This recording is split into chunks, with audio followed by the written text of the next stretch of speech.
to Yahweh Bahasham, Yahweh Shai Bahasham, Raha Kodash. Double honors to the head apostle and elders, a great millstone who rule well and teach well. Peace and blessing to you, sincere Akim, that are pushing this truth all over the four corners of the earth, week in and week out, in all truth and sincerity. Yeah, you so-called Negroes, Latinos, and Native Americans keep on thinking that the so-called white man is your friend, that he's your buddy, and that he has love for you. All right. I want to get into this article that was sent to me by a brother in our camp, the head of our camp, Shaquat Corral, and it's entitled "Ninjas Need to Die." Quote: Black family hit with racist threatening graffiti. And this is from newsbreak.com. I'll leave the link in the description box as well. Let's go into a little bit of this article and then let's get some scriptures.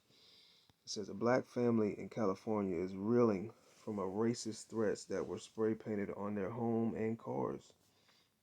According to Fox 11, racist graffiti was found on Los Angeles home on Halloween night. Okay, so this happened on Halloween.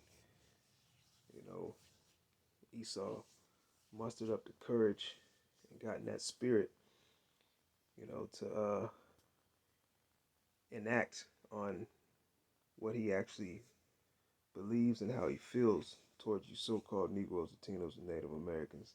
Because a lot of our people think that a so-called white man is their friend just because he, says howdy neighbor and waves to him when he drives, waves to you when he drives down the street, okay, or holds a 5 to 10 minute conversation with you, all right. But deep down inside, he has a serious hatred for you so-called Negroes, Latinos, and Native Americans. And the Most High Yahweh set it up that way, okay? It says, photos obtained by Fox 11 show the phrases "Ninja need to die" and "Ninja home" written in black paint on a sidewalk. It says one of the messages on the sidewalk was "Ninja die. That's the one that really just touched me." Quote, I moved over to my car. It said "Dumb Ninja."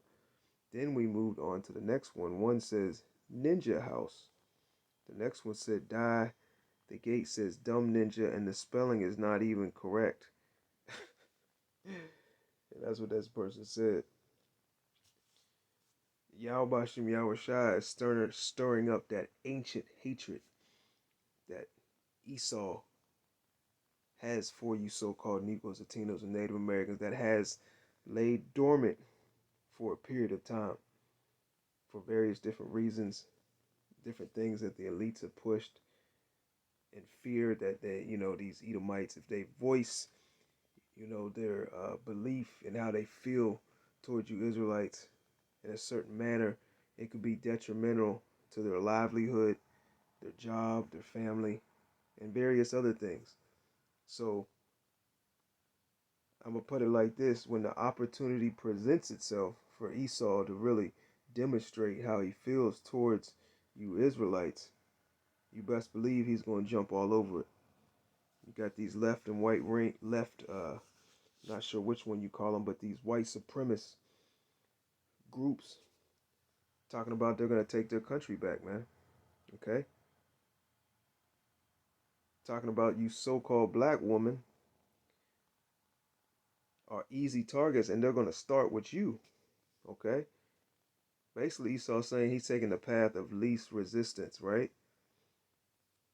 Let's get back into this article. It says, let's skip down a little bit. It says it's unclear who the perpetrator was. The incident occurred in areas not covered by security cameras. It says the family was filed a police report and hoping to get the attention of the mayor. And you Jakes, you, you Jakes act like you're surprised when stuff like this happens.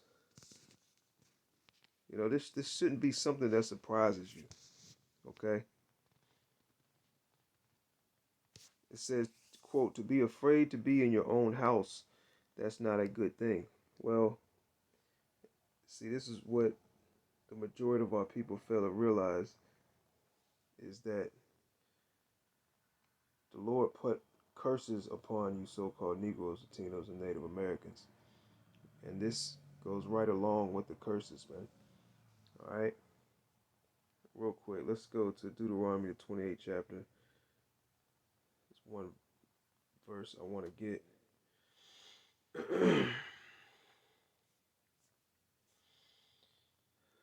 Let's see here.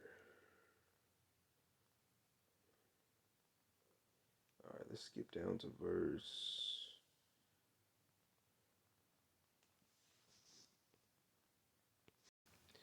All right, here we go. Deuteronomy 28, verse. Let's start in verse 65. It says, "And among these nations shalt thou find no ease, neither shall the sole of thy foot have rest, but the Lord shall give thee there a trembling heart." All right, this is what these people are basically going into, speaking about, man.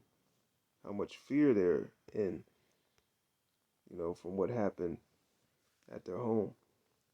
Let's see, where was that paragraph? Yeah, here it is. It says the family who's been living in their home across from Crenshaw High School for over 30 years. My whole body just shut down. I had no means for words. All I could do was cry. you know? So they were in fear because of this. They probably upgraded the security system. They probably looking out their windows. All their neighbors, they looking at funny now. So it says, this is Deuteronomy 28:65. It says, "Among these nations shalt thou find no ease, neither shall the sole of thy foot have rest, but the Lord shall give thee there a trembling heart and failing eyes and sorrow of mind, and thy life shall hang in doubt before thee, and thou shalt fear day and night, and shall have none assurance of thy life." Okay, so this is part of the curses is what this so-called black family is going through. All right, and it reminds you a lot of the times when Jake was coming out of hardcore slavery. Where this was a common thing, and this was not considered to be illegal in America. All right. Now let's go to Genesis, the 27th chapter, and let's go down to verse. Let's go down to verse 41, and you can start up to get. Well, really, you could start back a couple chapters to get the backstory. But this is concerning basically Jacob supplanting Esau for his blessing. Okay. Let's start in verse. Let's go straight to the point. Let's go to verse 41. It says,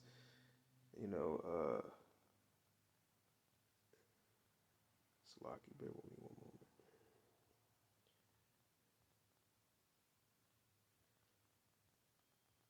All right, yeah. Genesis 27:41. It says, "And Esau hated Jacob because of the blessing wherewith his father blessed him." Okay, concerning Jacob. "And Esau said in his heart, The days of mourning for my father are at hand. Then will I slay my brother Jacob." Okay. So this this hatred that Esau has for you so-called Negroes, Latinos, and Native Americans, all right, and the disdainment between Jacob and Esau, it goes deep, all right, goes all the way back to the womb, all right, and Esau has sought out to slay you so-called Negroes, Latinos, and Native Americans, all right, consistently and constantly, and he's never let up, even though it may seem like he's let up, because you don't have shackles around your feet and shackles around your arm. You ain't got a yoke around your neck, so to speak. You ain't on the plantation in the sense of the times past, but the same thing's going on. Okay, and he's still getting big numbers out of you Israelites. He just does it in different mannerisms, different ways.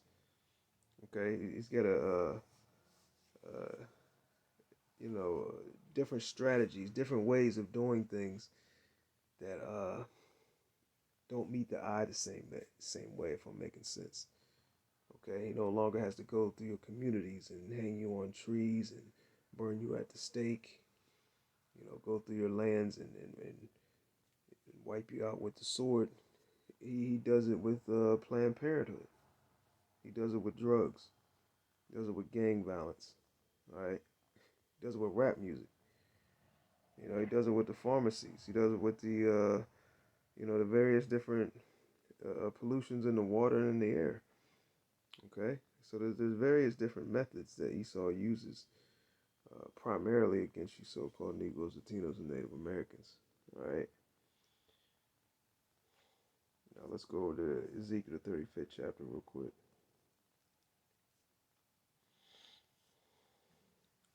This is Ezekiel 35, and let's go down to verse 5. It says, "Because thou hast had a perpetual hatred, and hast shed the blood of the children of Israel by the force of the sword, in the time of their calamity, and the time that their iniquity had an end." So Esau has had a perpetual hatred for you so-called Negroes, Latinos, and Native Americans. When you go into that word perpetual, it goes into ancient, okay? A long lasting, forever and ever. And the Most High Yahweh is stirring up that ancient hatred between you so-called Negroes, Latinos, and Native Americans and Esau, man. All right, and Esau is starting to show his horns. Okay, he's starting to show you who he is, how he feels, and he's not ashamed of it no more. They're seeing their so-called country and nation on the decline. So they said, well, hell, I'm not going to hold my tongue no more. And furthermore, I'm not going to hold back my actions anymore either.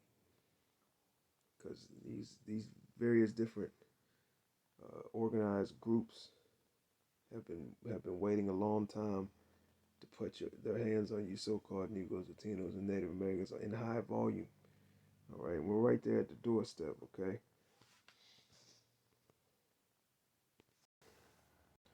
Let's close out on the book of Sirach, chapter 12, and let's go down to verse 10. It says, "Never trust thine enemy, for like as iron rusteth, so is his wickedness." And our people have put their trust in Esau over the years. All right, you got a lot of our people that just got finished voting, which that's a form of them putting their trust in this system, in this society, all right, in America, and ultimately in Esau, Edom.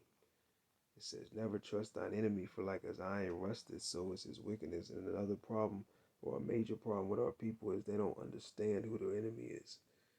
And they more so look at their own people as the enemy than they look at who the true enemy is. All right, it says, verse 11, "Though he humbled himself and go crouching." Yeah, Esau has humbled himself down. All right, he's crouched down, but it's still the same serpent. It says, "Yet take good heed and beware of him." All right, you're supposed to beware of this man. When you see a beware sign, hey, you go the opposite way. You go to the opposite direction.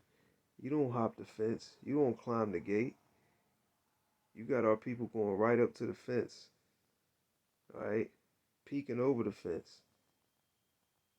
And they're climbing the fence, hopping over, you know, running in the yard and shit. They trying to get real close to this devil. It says, "Though he humble himself and go crouching, yet take good heed and beware of him, and thou shalt be unto him as if thou hast wiped a looking glass, and thou shalt know that his rust hath not been altogether wiped away." Okay, let's read verse matter of fact, let's read all the way to verse 18. It says, "Set him not by thee, lest when he hath overthrown thee, he stand in thy place.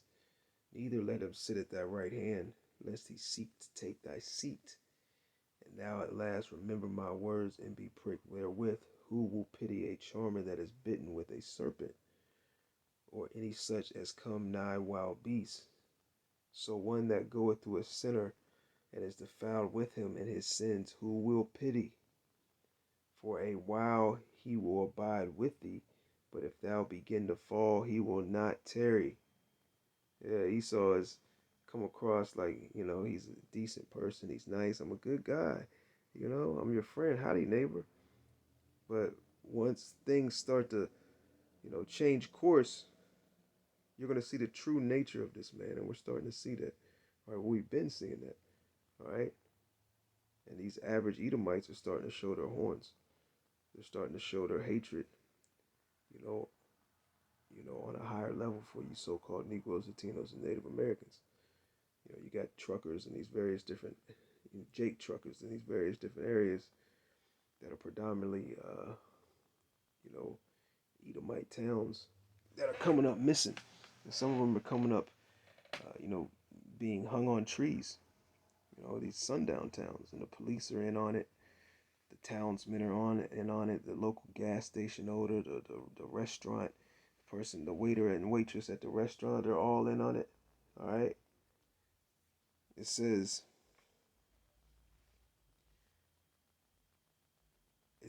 verse 16, an enemy speaketh sweetly with his lips, but in his heart he imagineth how to throw thee into a pit. Yeah. Our people have put their trust in Esau because he has put a lot of time and energy into trying to be a likable person. Okay. But they don't understand who this person is. It says an enemy speaketh sweetly with his lips. He says, "Yeah, I love everybody. I love black people. I love black people. I love everybody. I'm just a nice guy. If you need anything, just let me know." All right. Meanwhile, there's all different types of deranged thoughts going through his head. All right. It says, "An enemy speaketh sweetly with his lips, but in his heart he imagined how to throw thee into a pit. He will weep with his eyes, but if he find opportunity," all right, "if he find opportunity, he will not be satisfied with blood." Okay, and in these times we're entering, guess what? That opportunity is going to present itself. There's not going to be no fear of getting captured on CCTV or a security camera, or fear of losing your job or what your family might think, or your co-workers and friends, losing your car or your house. All that's going to be out the window, like the scripture speaks about. What is it, 2nd Ezra the 15th chapter? The course of their actions. Let's see. Matter of fact, let's get that. 2nd Ezra 15 and 15. Yeah, 2nd Ezra 15 and 15. For the sword and the destruction draweth nigh, and one people shall stand up and fight against another, and swords in their hands. For there shall be sedition among men, and invading one another. They shall not regard their kings nor princes, and the course of their actions shall stand in their power. All right? So they're not going to regard the powers that be, the government, the police task force, the laws of the land. And really, society is going to be shut down on a major level, in a major way. So that fear of getting thrown in jail and prison is going to be done away with. And you're ultimately going to see the true nature of these people, man. Okay? Let's go back to Sirach 12, and we'll read these last couple scriptures and close out. And this is going to happen more and more often, and it's going to escalate. We're in the process of escalation between Jacob and Esau. All right, and a high level escalation is about to take place, to the point of all hell's going to break loose on the street, and we're going to have a high level race war scenario. All right, and the two main characters are Jacob and Esau. All right, you so-called Negroes, Latinos, and Native Americans, and the so-called white man. It says, continue on in Sirach 12 and 16 it says, "An enemy speaketh sweetly with his lips, but in his heart he imagineth how to throw thee into a pit. He will weep with his eyes, but if he find opportunity, he will not be satisfied with blood." All right. Our people think this devil's changed. That he's no longer who he used to be. That he had to change your heart. Okay. Verse 17, "If adversity come upon thee, that thou shalt find him there first. And though he pretend to help thee," see, Esau is a good pretender. He's a good faker. Right? It says, "Though he pretend to help thee, yet shall he undermine thee. He will shake his head and clap his hands and whisper much and change his countenance." Okay. And once again, I'll leave the link in the description box to this article as well. And we're gonna start seeing this more and more in these various different neighborhoods where you Jakes live. Esau's gonna start rolling through there. He's not gonna just be graffiti and writing shit in your on your cars and writing shit on your house. All right, he's gonna be doing a whole lot more than that.